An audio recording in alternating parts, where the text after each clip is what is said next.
Real estate for most people is the largest investment they will do in their entire life. So going into real estate going, I'm going to go sell houses, No, you're not. You're going to go affect people's lives, families' lives, okay?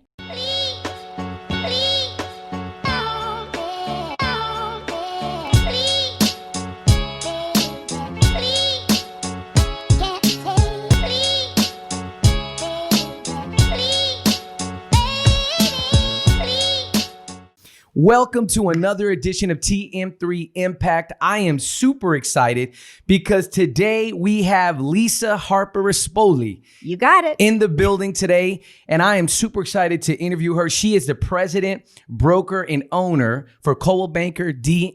Harper. Super excited to have you here today, Leesa. Tomas, thank you for inviting me. I'm excited to be here. Yes, and this is your first podcast. This is my very first podcast. I have never done this before. I'm excited. Let's get going. I'm honored. I am honored. Well, let's start right off. I want to know your San Antonio story. How did you come to live? And we say the Cliff Note version, yes. Right? How did you come to live in this amazing city? Easy. I was born and raised here. I've never lived anywhere else in my entire life. Interesting. Born and raised right here in San Antonio. I love it. Yes. I love it. Okay, so high school, everything. Born here. Sure. Where were you born? What hospital? Santa Rosa. Santa Rosa. I was born in Santa Rosa. I was born in Santa Rosa Hospital, raised on Elmhurst down in Mankey Park. Yeah. And then I went to Incarnate Word High School. I went to Incarnate Word College. And then I love education. Yeah. So I graduated from Incarnate Word College with an accounting degree. Then I went to Our Lady of the Lake and received a master's in education there. Then I went to A&M down at Kingsville, received another. And then, and this is as life goes on. Right. And then I went to UT Austin and worked on my PhD. And I was in the PhD program. I was cleared to write my dissertation. So it's a PhD at UT. But I ended up having my second child. Yeah. And she is so much better than a PhD. Oh, exactly. So there you go. Yes. Wow. Okay. So where did the idea for education come into the picture to be in education? My father was a school superintendent at South San Antonio School District. Okay. Both grandparents were school teachers. So I was definitely influenced to go into the education world. However, whenever you start college and your daddy and mama says, oh, education is wonderful, it's great, and I'm like, oh, no way. So I got an accounting degree. Yeah, you try to throw a loop. You just say, I'm gonna go get an accounting degree. Absolutely, yeah. And so, how did that turn into? So you got your master's. Is when you got your master's at Our Lady of the Lake? Is that when you decided I'm going to go into education and be a teacher? Yes, I worked in accounting for about 3 or 4 years. Okay.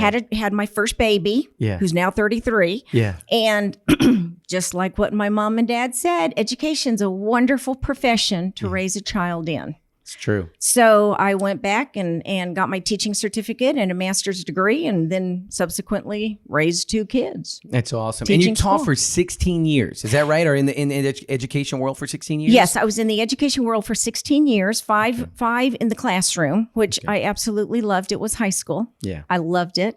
And then I went to middle school as a special education coordinator. And then I ended my career with Northeast, which is a fabulous school district, as an academic dean at Jackson Middle School. Okay. So looking back on that, I was in education for 11 years. We share that. I'm curious, with what you do now, right? Yes. Like you're the president of Coldwell Banker D. Harper. When you look back on your time in education, there's a lot of lessons that I bring. Oh, yes. What is probably something that you reach back to that you remember dealing with students that helps you, like even today? Nurturing and being empathetic, because where kids are at that age, whether it be high school or middle school, you translate that into any adult or into any real estate agent. It's where they are. They need nurturing. People need to know that you care about them and be genuine about it. Be That's genuine. so true. Yeah. I mean, it's so true. don't care if you're not genuine. Yeah. And it comes through. It comes the being genuine and being nurturing and empathetic. It comes through with your actions. And kids that like they can read, they can see right through it when you're not. Well, right? you tell You know me. the teachers? Absolutely. They see right through the teachers got that aren't that right. real, right? Yes. They see right through it. So growing up in Texas, you are a Texas girl. You love Texas. So tell me about growing up in Texas for you. What was that like? Well, let me tell you, I am extremely blessed by being raised in a very unique situation. My father's parents lived right next door to us my entire life. So my papa, who was blind, raised us. Raised me. And of course, I was raised by my parents too, but Mama was teaching and Papa, who was blind, stayed home. So whenever Mama was doing something or so, it was my blind grandfather who babysat me. So we had an unbreakable bond, my grandfather and I. But anyhow, that's what we did. So they lived next door to us. My parents and grandparents owned ranches in South Texas. So Mama ran the ranches. And took care of us kids along with my grandfather. So my grandfather and I and my mom would go down to South Texas. Yeah. My mom would be driving a tractor all day long, shredding, plowing, planting, whatever. And my grandfather babysat me in the cab of the truck. Right. That's where I learned how to drive. My blind grandfather taught me how to drive. That's awesome. Yes, I'd sit in his lap. And I'm serious. I would sit in his lap and he'd work the pedals and I'd be saying, go faster, Papa, slow down, Papa. There's a cow in the road, Papa. What do I do? There's a bush, awesome. And because he was blind, he had wonderful sensory, other modalities. So it's like whenever I went off the road a little bit, he could tell because of the shifting of the terrain, and he'd go, Leesa, I'd go back onto the road. So that's awesome. Yeah. And what about hunting? Did you do any hunting? Was that a big deal, growing up? Yeah. Yeah. Yeah. Let me tell you, I'm proud of this. I'm very proud of this. My mom taught me how to hunt. Is that right? Period. My mother taught me how to hunt. She taught me how to shoot. I'm a pretty good shot. Yeah. But she taught me how to shoot. She taught me how to clean a deer. So I apologize if I'm offending anybody. No. We're in Texas. You're good. We're in Texas, baby. We love our guns. We love our hunting. That's right. But I got to tell you, she's the one who taught me how to hunt. Wow. And my papa would. I remember the very first time I ever cleaned a deer, and it was. How old were you? Oh, probably about 9 or 10. Oh my goodness. With my mom there, and Papa was telling me how to hold items and what to do with the knife and such. And you know what though? I got to tell you something. I can clean a deer and never break a nail nowadays. You know it. You're got darn it down. right, honey. I got it down. Oh, that's and awesome. I'm proud that our two girls, they know exactly how to hunt and how to clean deer. And you taught them. Did you teach them in the family? I exposed them to that. Yeah. But my husband taught them. Yeah. I mean, he's a hunter too. Oh my gosh, yes, he is. Okay. Yes. That's good. So he grew up hunting just like you did. Yes. Okay. Yes. Yeah. Got it. So how did you meet? How did you meet your husband? Well, we got to know that story. Well, let me tell you, my husband, who I love, is not my first husband. Yeah. So let me tell you the story. Yeah. As I was in teaching and such, my daddy was my babysitter for my two kids. Okay. And daddy at that time was working in real estate with my mom. He was in charge. He was the president of our commercial company. Yeah. Well, my husband was a broker, in our commercial company as well. So my daddy would pick up our kids from Holy Spirit School and bring them over to the office, and they would be doing somersaults down the aisle or down the hallway and putting their face on the computer and copying it 100 times, things like that. My husband knew my kids. Yeah. Well before I did. Oh, interesting. Well before I did. Yeah. He even knew my ex-husband. Okay. Well, I never knew Nick Rispoli. Yeah. Never knew it. And then I joined my mom. Yeah. And we went away on a conference in San Francisco.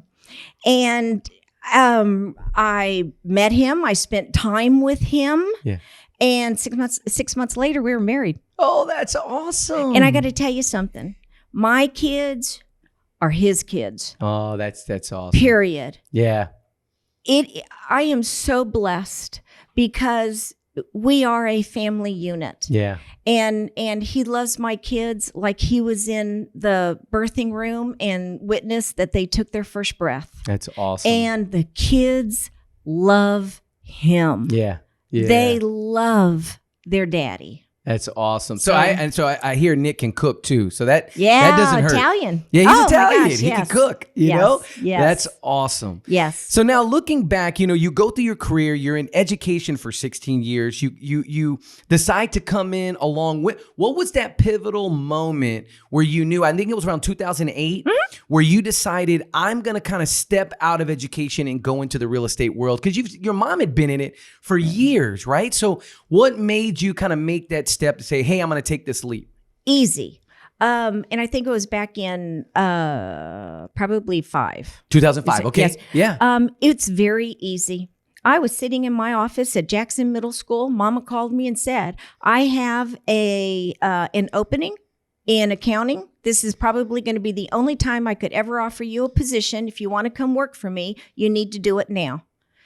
And I went, oh, can I think about it? Hold on. Wait a minute. Hold on. I'm in education and she says accounting. She had never offered before that? No, because I understand and I agree with this. Yeah. And my husband and I have done this with our girls. You need to go make your career somewhere else. Yeah. Don't ride on our coattails.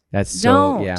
And my mom and dad were very, very adamant that you need to make a career of your own because you can always join the family later. Yeah. And that's what we're doing with our girls now too. Yeah. But my mama called me and said, hey, I may never offer this to you again. And I said, well, let me think about it. She says, well, let me know tomorrow morning because you're coming. And I said, okay. That sounds about right. I know. Let me tell you, she's a force to be reckoned with.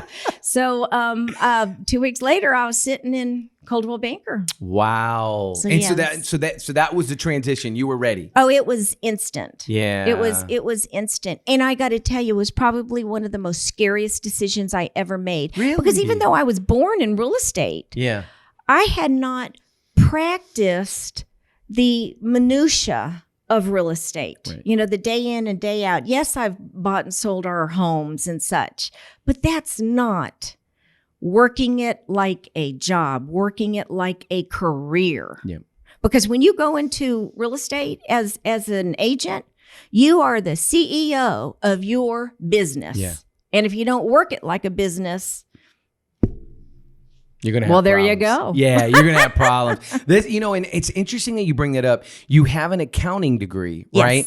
And yes. so for most agents, and I'm going to put myself in this category because when I got my license in 2009, basically the way it went is my wife said, hey, I'm going to go get my real estate license. And I said, babe, that's awesome. She goes, no, you're coming with me. And yes. I got railroaded to becoming a real estate yes. agent. Yes. But when we get into the business, it was really interesting because I realized rather quickly, like, if you don't really know accounting and have a kind of just a basic grasp of how things work, absolutely, you can get yourself in a nice bag of trouble. Yes. With IRS and everything mm-hmm. else, right? Because you've got these commissions coming in. And so your accounting background, I would imagine, probably brought an angle into real estate for a yes. lot of people that you could see it from a different perspective. Talk sure. about that. Sure. Well, I think what I added to the company was, yes, our company is very innovative and always on the cutting edge of technology and such. But where agents can get lost is that when they see the next shiny object, but you don't have metrics to grade the ROI on it, right. the return of investment, you can lose a lot of money.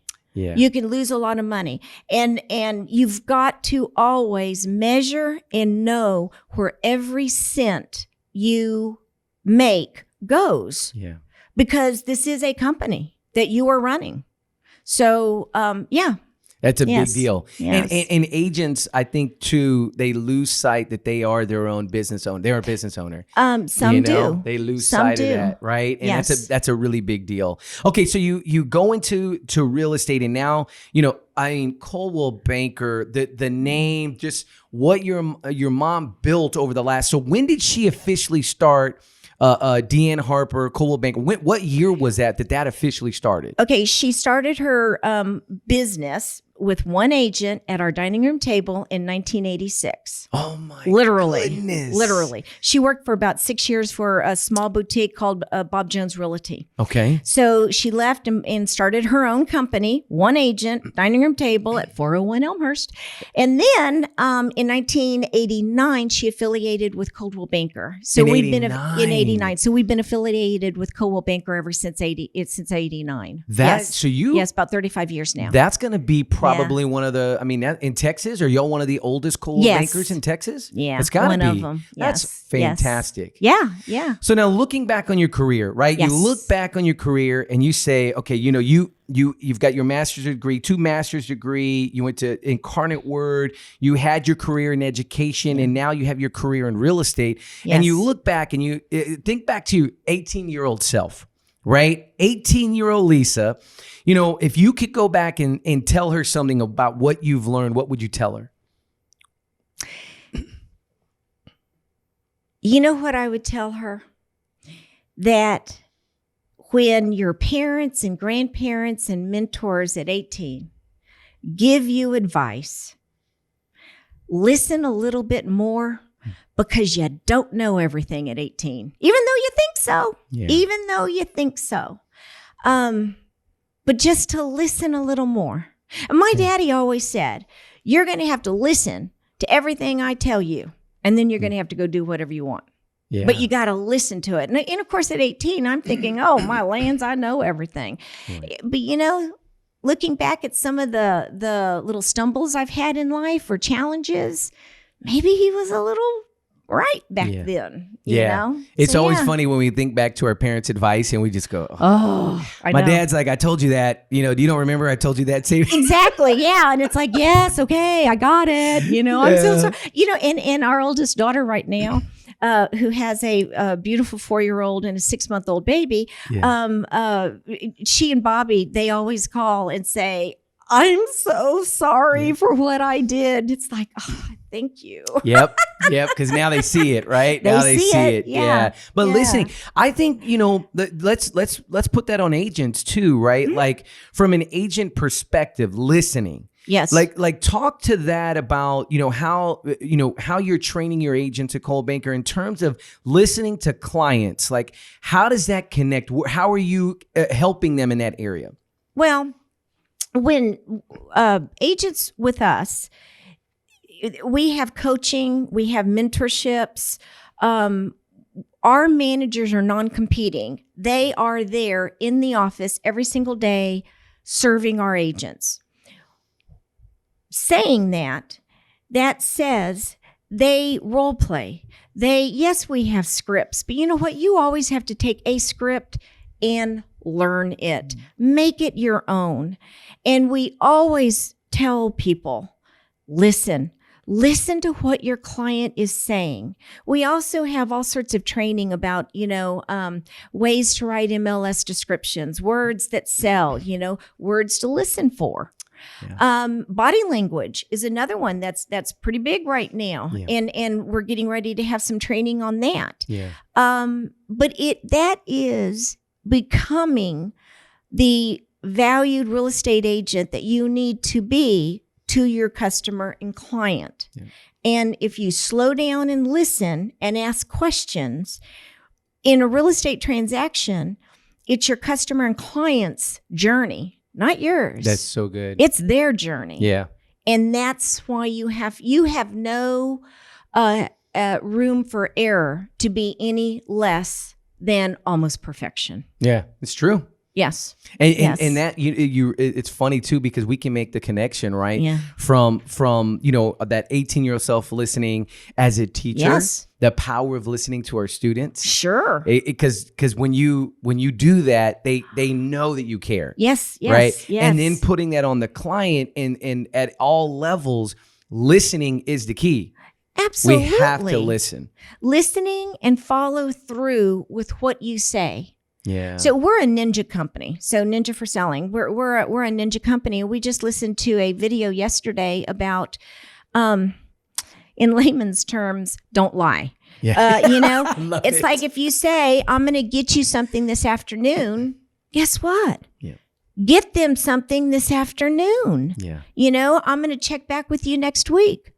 Check back with them next week. Yeah. And even though everybody's on their life, in the spinning wheel, you got to do what you say. That's so you big. have to do what you say, and following through with your actions from your promissory words. That's credibility, and that earns respect, and that deepens the relationship between you and your client. Big time. Yes. Yeah, Yes. I'm a big fan of Ninja, by the way. I love Ninja. I actually heard about Ninja. I was in the Coldwell Banker building, and I was going up the stairs, and there was an agent walking in, and he had his bag, and it said Ninja on it, right? And I was like, what is this? What's this? Ninja? And he looked at me, and he'd been an agent for a long. He said, Tomas, I've been an agent a really long time. He said, and he goes, I did not want to have anything to do with this. He goes, the minute they brought it in, I was just like, I don't want to. He said, it's been the single best thing for my career that I've ever been able to do training with. Yes. Single best thing he's Single ever. best. And he had been an agent, I think he said 18 years. Yeah, I probably know who you're talking about. Wears glasses. You know what I'm talking about. He said it was the single best thing he'd ever done in his career. Absolutely. And it is. Ninja is, it's the moniker, it's going to sound corny, but it's a way of life. It's a good, wholesome way of life, you know? And if you build good, wholesome relationships, and a simple thing with Ninja, you know what they teach you and they remind you to do? Yeah. 2 things. Pick up the phone. Jeez, stop hiding behind the texting because it's convenient. Stop hiding behind the emails because your exclamation mark may have a different emphasis and context, Pick up the phone, and you know what? Go back to handwriting notes. Yeah. Just a little thank you. I enjoyed speaking with you today. Take care, Society has got to bring personal emotion back into what I kind of think society is at this point is just a tad numb. Yeah. Yeah. Just numb. I agree. And we got to feel again, and we got to feel each other. Yeah. So, and that handwritten note it's powerful. I remember reading because I bought the book. Yeah. I was on a flight to Hong Kong, and I bought the book and I started reading it on that flight. And it's it's captivating. It's captivating. Yeah. It's a great book. It is a great book. They did a really good job with that. Okay, so now I'm sure you get asked all the time. You're in San Antonio. People, they know who you are. They see you and they ask, "How do I get into real estate? What advice would you give me?" What would you tell them? Evaluate what you want and why real estate. Okay. Being real estate for most people is the largest investment they will do in their entire life. So going into real estate going, I'm going to go sell houses, No, you're not. You're going to go affect people's lives, families' lives, okay? And then secondly, you have to go into real estate as a career. Now, why I say that is, yes, you can have part-time agents, and I understand that. We at Coldwell Banker truly want full-time agents because you have to be trained. You have to know the laws. You have to know contracts. And you know what? That not only protects you, the agent, and me, the broker, it protects your client. Yeah. And you have a duty to provide the best service and the best real estate advice to your client. Yep. So coming into real estate, why do you want to go into real estate? And secondly, are you going to go into real estate full time and work it like a career? That's good. Because those are the keys to going into real estate. Because, I want to go into real estate. I want to help people find their homes. That's good. Yeah. But you're also affecting their lives. Yeah. So that needs to be a part of the equation. Yeah, the career and why. The career and why. The right. why. I love that. Do you find that when you have that conversation and are most people just saying, well, but people just make a lot of money, Leesa. That's why I want to do it. What's your response? Because that's what I get. Well, let me tell you about that money. Right. Okay. I feel you have two scenarios. You have the new agent that comes in, works it like a career, is a sponge, learns everything, does everything that our training teaches them to do. Yeah. You know what? They may hit the ground running and they may make some really good money their first year, second year. That's good. However, if you don't come in, work it like a career, you're not going to make money. Yeah. Real estate, you have to work it as a career. Everybody's going to come into real estate and sell their grandmother's house. Everybody's going to come into real estate and sell their brother or their sister's house. Guess what? When those expire, when those are done, if you're not working it as a career, you're done. Yeah. Money's not going to be there. It's Money's not going to be there. It's so true. The potential, if you want to raise, look at the man in the mirror. Yeah, that's good. Look at the man in the mirror. Yeah. So you can make some very good money if you work it correctly. Yeah. And you're ethical, you're loyal, and you provide you become the real estate expert to your clients. Yeah. And you have to provide value to your clients. And you'll have referrals. You will have repeat business. And yes, you can make an excellent career in real estate. Yeah. But you got to work it as a career. I love that. That's good. That's great. That's great advice. I the career part is, when I came in, when Christine and I kind of came into real estate back in 2009, I was a teacher. Sure. And so I became her showing agent. Yes. Yeah. So she would list all the houses and then she's like, you got to go over there. I got to go show. Sure. And but the career portion, I think, is really, really important. I think it's really important. So let's talk about influences in your life. The fact that you were able to grow up next to your grandparents is so critical, right? And I'm just curious, what were some other influences that you had in your life in this career that you have that you can look back on and go, man, that person really influenced me? Well, of course, I'm going to say both parents and both grandparents, that for obvious reasons. Right. When I ended my career at Northeast, I worked for a gentleman. His name was Tom DeFawcett. Okay. He was the principal of Northeast.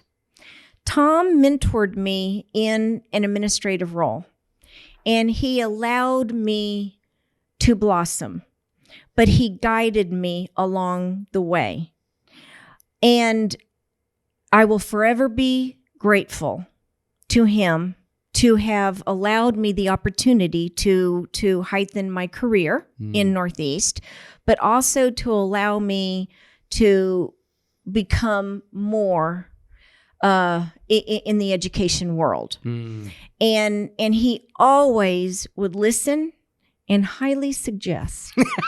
I love that. Because nobody wants to be told, no, you can't go do that, and I do think that I've taken that from him. Yes. And when I have directors and such come to me and go, what do I do? And I go, well, what do you think? And it's like, whoa, why don't you think about this? Or if it's really an important conversation or issue, it's like, well, I highly suggest, you know, and if it doesn't go that way or what, you're going to have to clean it up. So, right. but right. you suggest, and so he guided and molded and mentored me to hopefully what people would say an effective administrator. Right. And I'll forever be grateful for that. And do you know what?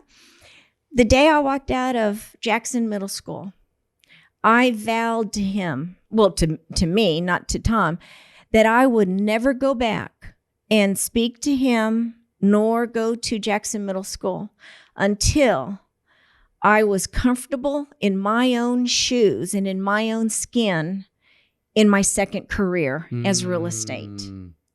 And I finally did. How long ago? About 5 years ago. Really? And what did you say? Did you go talk to him? Or? Oh, I thanked him. Oh, wow. Absolutely. I thanked the man. Yeah. Absolutely. That's powerful. Yeah. Yeah. Yes. The people who have that influence on us are so important. Yes. And the fact that you recognize to go back and say thank you. I mean, I tell people this is huge. Like, there are people in your life and you don't know where they're at. And especially with where we're at right now. Oh, yes. That thank you could be the most important thing for them at that moment. Yes. Yes. Don't, oh man, it's like Kane Brown, I think, sings the song. Something, the lyric says, don't ever leave an I love you unsaid. And when I heard that song, it was so powerful to me because tomorrow may not come. Right. For you, for me, for them. Right. It may not. Don't leave an I love you. Don't leave a thank you. Don't leave a, hey, how you doing? Yeah. Unsaid. Yeah. It's I think it's our obligation to one another, especially now. I think you're right. And just, picking up the phone and having that conversation or just going to see somebody. So Pop powerful. in. Yes. So powerful. I love that. I appreciate you sharing that. Now, I want to know, how does Leesa relax? Like when, cause you've got this energy about you, you've got this passion about you. And how do you relax with everything that's going on with all the stress and the fact that we really can't go out the way we've been going out. So how do you relax? There's two ways that I relax. The first way is my husband is our real estate developer now, so he's still in the business. Okay. And we always say that every morning we have a board meeting at 6 o'clock at our kitchen table when he drinks coffee and I drink my hot tea, and so we relax. We talk about kids, we talk about business, we talk about when we can travel again, where we want to go, and such. So that's number one. That's relaxing, and I start my day off that way. However, I love vegetable gardening. I love it. I love it. I am born in the wrong century. Okay. Let's go back to, we eat venison. Okay. I love bird hunting, but everything with 4 legs are at risk. I can shoot 4 legs. Anything with 2 wings, they're good tougher to go. Yeah, they're good to go. I mean, but I'll pull the head off. I have no problem, doing that. We used to joke. My mom would go out, she'd shoot the birds. I'd be the dog. I'd go, I'd pick them up. I'd pull the head off, throw them down, and then my sister would come along behind me, pick up the heads, bury them, and say Hail Mary. So. But anyhow, I vegetable garden a lot. I love to can tomatoes that we grow. We have a family ranch up it's north of Harper, Texas. Go figure. Can you imagine that? Harper, Texas. Funny. So we have a ranch up there, and we have 2 now that we're empty nesters, and both girls are married to wonderful husbands. We go up there with our 2 border collies, and our life is now vicariously, lived through the border collies. It's like, oh, they need to go run. Let's go to the ranch this weekend. Oh, they need new food. I love cooking dog food because I love cooking. Yeah. So now I'm relegated, instead of cooking for big, family of, 6 when the kids and husbands are there, now I'm relegated to cooking dog food. But I love it. I love awesome. it. I do. So what is it about gardening? Because it seems to me, what I found is that the people who really enjoy it, you've got to be patient. Like, there's a level of patience with gardening that I'll tell you my gardening story. Are you ready? Me. So my wife and I decided, we were living over in Rogers Ranch area, and I was like, we had this little area where we should plant some some bell peppers, some, Sure. just some, we should just plant that. So we go and we buy it, and it came in like this. It looked like a egg carton, like this cardboard Yes. thing, and it had all the little plants. And we were so excited. We're putting the soil, we're digging it all up. We placed the carton in there, we covered it back up, and we stepped back. Did you take the plastic off? No, no.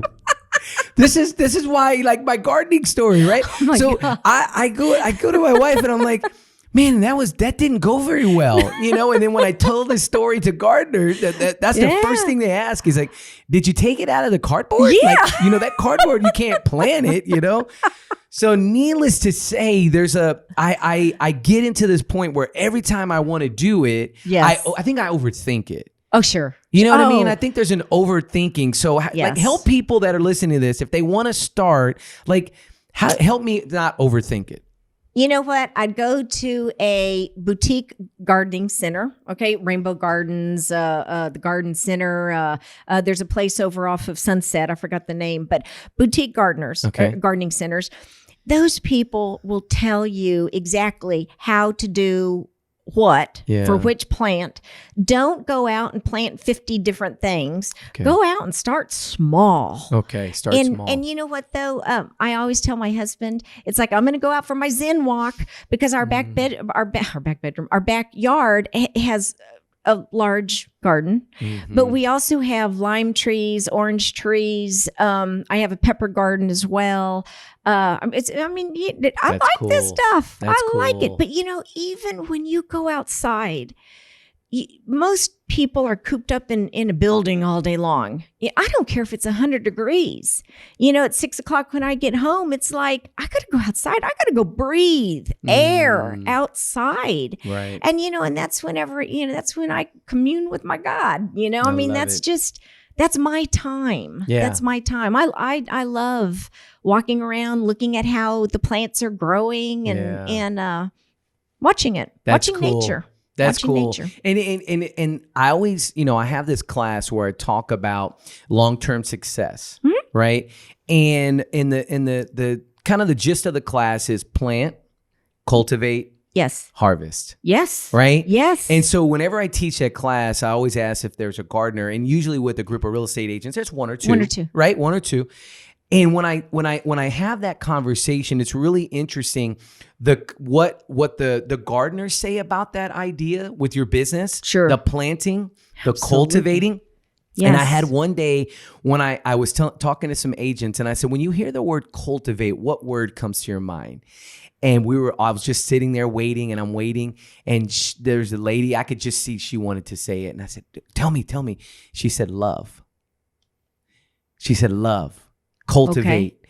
And I remember sitting back and I was like, okay, for gardeners, when you're cultivating, you're loving you're on loving those it. plants. Yes. Right? Sure. And it's the same thing. Let's flip it for real estate. For real estate, when you're planting, when you're trying to get new clients, Sure. there's this process of trying to, you're trying to get new people. But once you're working with them, Yes. you got to cultivate it. It's all about loving on those clients Absolutely. and building relationships, When you said cultivate, the first word that popped into my mind was relationships. You've got to cultivate a relationship in a meaningful way, not in a hokey way. Yes. In a true, meaningful way. And you're not going to be their best friend. I mean, that's not the point of developing a relationship. Yeah. Now, it could turn into a wonderful, closer relationship, but there you go. Relationship. That's really powerful. And then, the thing that I always stress to agents is I said, listen, if at any point you stop in any of these processes, if you stop cultivating, right? What's going to happen? It slows down. It dies. It starts to die. Those relationships start to die. And then you don't get the harvest. Mm-hmm. If you stop planting. So the agents who always have their gas pedal down, who are always in the process, they have long-term success. They just do. That's just the way it works out. Well, listen, Leesa, I really want to thank you for being on TM3 Impact. I have one final question. Thank you. Okay, this is the question I ask everybody, right? You go. Yes. And the question is, I'm a big reader. Yes. Right? And I want to know, is there a book that you love so much that you gift to people? What is it and why? Let me tell you, Atomic Habits. Oh, really? Yes, and we just bought a 200 books, and we've already given out 100 of them to our Level Up agents. Atomic Habits will change your life. If you read that ninja selling book, and then you read Atomic Habits, it's phenomenal. You know, if you do just 1% better today in something, right, 1% tomorrow, 1% the next day, you add all of that up and you extrapolate it, what are you going to have in 365 days? It changes your life. Yeah, life change. Yes. Yeah. Yes. Atomic Habits. Where did you hear about the book? Tell me about, like, how did you, like, you know how books intersect your life? Yes. How did that book intersect your life? Tell me that. Peter Parnig, which is with Ninja Selling. Okay. And he recommended it to one of our groups. And of course, you know, it's like, okay, let's go buy it. And I read it, and we're doing book studies with all of our key staff, our C-level people. We've passed it out to several, 100 of our agents right now, and we're in the process of giving it to others as well. Okay. But it's through Peter Parnig. Okay. And what they are doing is they are mirroring the Ninja Selling and the Atomic Habits book. Oh, wow. Now, I will say this. Don't listen to it. It's really monotone. Okay. Okay. The audio? Read it. Yeah. Read the book with a highlighter. Yeah, I always read my books with highlighters. I'm the same way. Yes. And you know what, how I break that down, Leesa, and I have a Mindset Monday about this, and it's about active reading and passive reading. Yes. Right. So there's books that you read passive, like fiction, and you're just kind of reading for enjoyment, and you passively read it. But when you actively reading a book, like when I'm reading my Bible, or when I'm reading certain, books that I'm trying to glean something from, I'm highlighting, I'm taking notes, I'm writing in the margins. I mean, you bet. Active reading is so powerful. And so you know what you're going to make me do? No, because I'm going to give it to you. No. That's awesome. Thank you. Listen, you are the third person who's told me about the book in less than a year. Oh, good. I just met with a friend, Derek. He is a good buddy of mine. He does a mastermind on that book. Really? And he just told me, he was like, Tomas, you've got to read this book. You are going to love it. And I had heard about it years ago. Yes. And I never picked it up because he wrote another book. What was the book he wrote before Atomic Habits? Something about a minute or something. It was, I can't remember. It was something about habits, but it was kind of the before the precursor. But I read that book, and it was phenomenal. It was really, really good. And so I'm so glad that you told me about that book, because now I need to read it. It'll be delivered tomorrow. Oh, that's fantastic! I love it. I'll get Christina one too. We'll share it. We'll share it. Yeah. She'll like that as well. So Leesa, I want to thank you. I really appreciate the time and for you coming on the show in TM3Impact, and I look forward to many, many more meetings with you to talk about just everything that's going on. Tomas, you are so very special. I thank you for being inviting me and being this charismatic person that absolutely inspires me and inspires a lot of people. Yeah. Thank you for your time today. I appreciate it. Thank you. Thank you, It's Leesa. my privilege. Yes. Awesome. Well, you have an amazing weekend. Thank you. You too. Take Thank care. You.